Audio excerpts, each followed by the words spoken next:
Alright, I own a 2017 Honda CRV.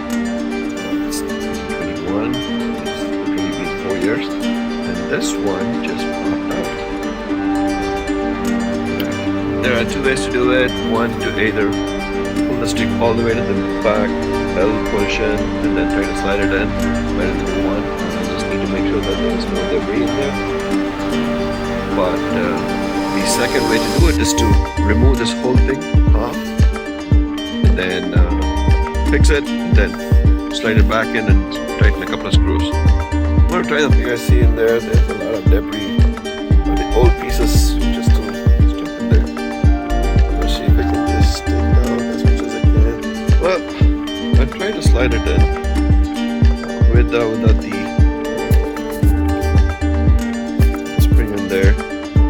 Looks like there's more debris in there, more broken pieces, but I'm not able to slide it in, so I guess I need to pop out this section, take out a couple of screws, and then strip the whole thing out, and then try to fix it. I'm going to do that now. A lot of you have asked me how to take this out, so take a knife out there, jam it in there a little, wiggle it, and you can hear it pop. Do the same thing on the other side. There you go, I was able to pry it out. There are a couple of clips holding it. Just make sure you do it gently and it comes off. There are the two screws that needs to be opened, removed, unscrewed, and then the whole knob should come off. So that's pretty much it. It just slides out like that. And that's the piece. Don't make sure you don't lose the screws. Just gonna wrap it down there.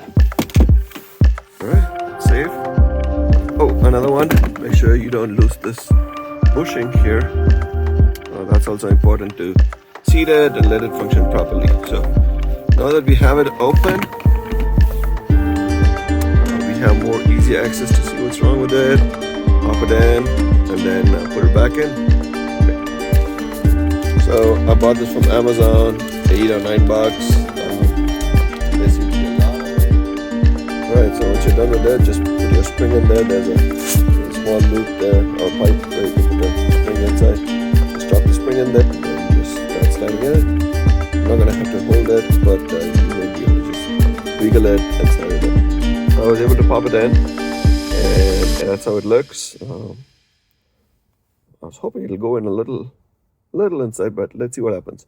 So, and then put the ring in there, the white ring back, make sure the flat is pointing up, slide it back in, and you should be good. I'm just gonna hold the brake pedal and see if I can switch it out. Oh yeah, good enough. So now all I have to do is just tighten the screws, pop this lid back in there, and we should be good. Final step, all you have to do is just keep it in there and push it in. There we go. It's nice and flush. There you go, guys. It is working back. No issues at all. And thanks for watching.